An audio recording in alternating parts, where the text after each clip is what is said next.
3 mėnesius profesionalūs aktoriai, režisieriai skubėjo į Algimanto Bandzos vaikų ir kūdikių globos namus, kur repetavom ir statėm spektaklį pagal Vytauto V. Landsbergio Arklio Dominyko kelionė į žvaigždės.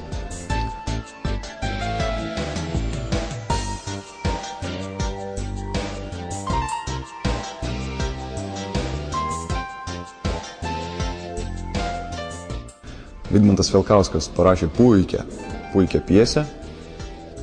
Na ir 3 mėnesius mes kartu su vaikais gimdėm tokį gražų spektakliuką.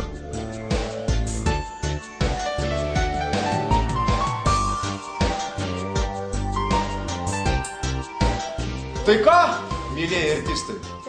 Sveiki atvykę į teatrą. Jūs dabar esate jau tikriausiai. Prašom.